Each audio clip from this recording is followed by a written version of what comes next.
Are you thinking about selling your home? Well, I got you covered because I'm going to break down the steps to selling your home right now. Let's get into it.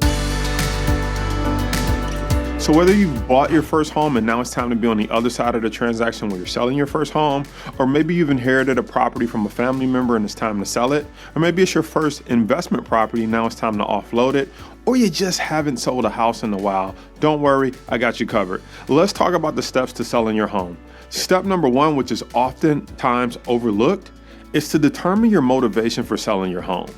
I mean, think about it. You have to ask yourself questions like, what's more important? Is it money or is it time? Do you just need this property off your hands, off your books, and need to move on with your life? Or maybe you are getting married out of town and your spouse lives in another state. And so it's more important to offload this house so you can get on with the future version of your life. Or maybe you're selling your house because you're going through some financial hardships, or maybe you're not, but the money and the dollar amount that you get from your house is most important.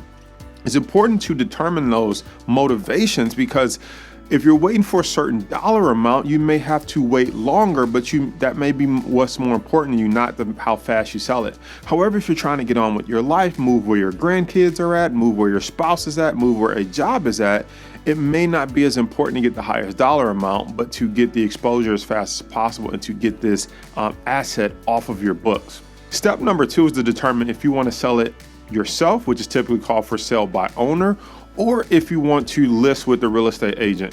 Now, this isn't a video about if you should pick an agent or not, but there's many different reasons why you might want to sell it yourself. And there's also a ton of reasons why you might not want to sell it yourself.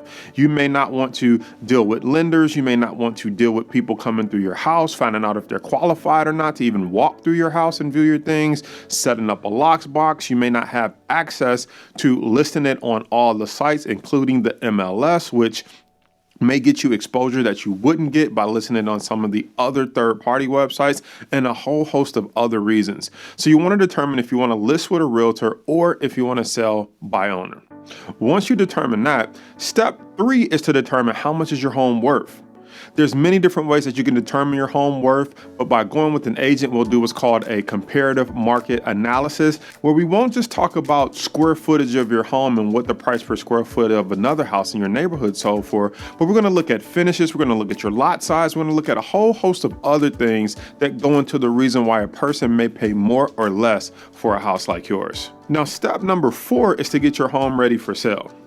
The big picture here is to maybe tidy up the house a little bit, maybe declutter some things, and number one, make it visually appealing so that when we take pictures and post it on the MLS, it can attract the right buyer and they can visualize what this space can feel like and be like if they were to come move into your house. Also, once someone comes to actually view your house, you want them to be able to walk through and see themselves living there, see how their friends, their family, how the parties that they would host would turn out in that house, versus maybe them walking through and feeling like this is your house or they can tell how you used to live. You want to make sure it's more of a blank or a clean canvas so that they can visualize themselves in the house. Remember, buying a house most of the time is an emotional decision, and you want them to be able to insert their emotions and their vision into seeing themselves living in that house. Okay, now that we got the house ready for sale, it's time to market your house. Now, if you picked a real estate agent like myself, I'm here in Michigan and I'm with Keller Williams right out of Royal Oak, and I'd love to be your agent, but no matter who you go with, at this point, we're gonna be putting the house on the MLS, which is the multiple listing service. So it's going to go out to all the other realtors as well as all the other third-party sites like the Zillows, the Redfins, and all the other sites that are out there. But there's also a select number of buyers that only work with the MLS because that's what most of their realtors are working off of. And you definitely want access to that pool of qualified buyers. We're also going to determine if your house is the right fit for things like Facebook ads or YouTube ads or for a video walkthrough or for some drone footage. There's a whole host of things that us as realtors are going to bring to the table to make sure that we get your house sold. Now, also, if you're going to do it for sale by owner, you're also going to have to consider, do I even have a drone to take footage of the backyard or the house or the pool? Do I have a professional camera? Do I even want to deal with trying to shoot footage, or do I want to hire it out? Do I have access access to getting the exposure to the most people. Bottom line is we have to figure out a marketing plan, no matter if you're selling it for yourself or if you're going with an agent. Okay, so now that we've marketed your home, it's time to show the house, baby. That's right. You're gonna have people sending in requests to want to view your home. They're gonna wanna come through. They're gonna bring their friends, their family, their loved ones, or just come by themselves and see in person, does this house look like it looks in the pictures?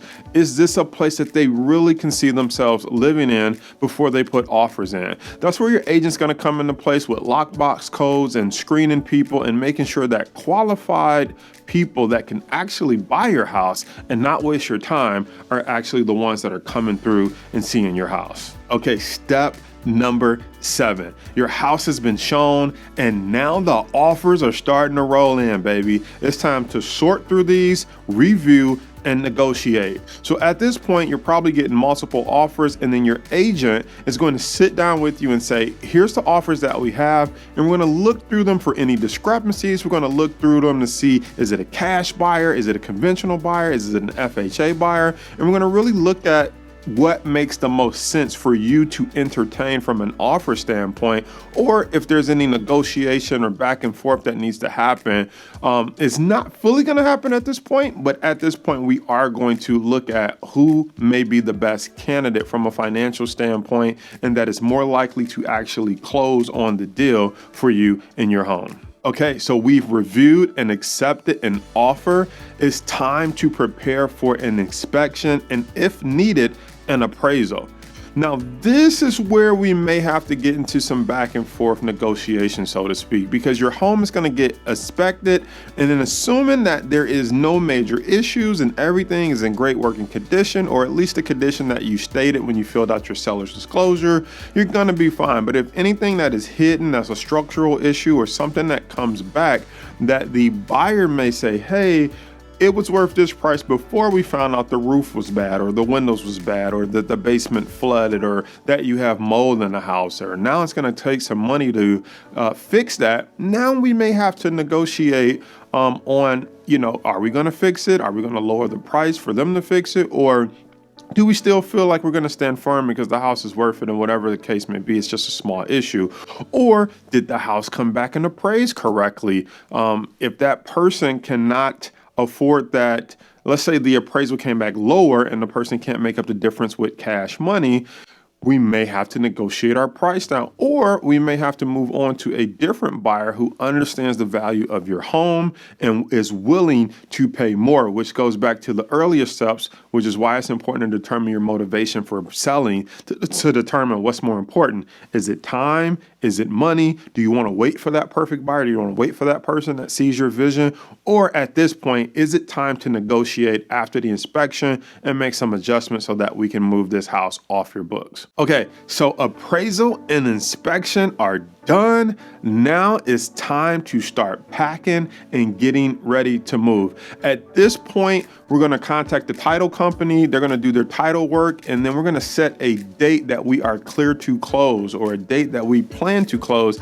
in the future. So from now until then, it's time to start making arrangements to move your stuff or get it into your new house or get it on a truck or get it out into storage, whatever we need to do to prepare to turn the keys over to the seller. Step number 10, once that day finally comes, right, we've made it. We've sold the house. The new owners are ready to take ownership. The last thing that we have to do is coordinate is giving the new owners their keys. That's assuming that you needed a couple days after the closing date to get the rest of your belongings out or finally move out of the house. The last and final step is to transfer those keys, sign off on the house after some final walkthrough, and breathe a sigh of relief. Congratulations, you did it, or should I say, we did it if we're working together. We sold your home. So those are the steps that you're gonna have to go through to sell your home. I hope this video has been helpful and informational for you. Give it a thumbs up and a like, hit the subscribe button. And if you'd love to work with me and my team here in Michigan throughout the Metro Detroit area, our number and email will be below in the comments. We'd love to hear from you. Thanks for watching.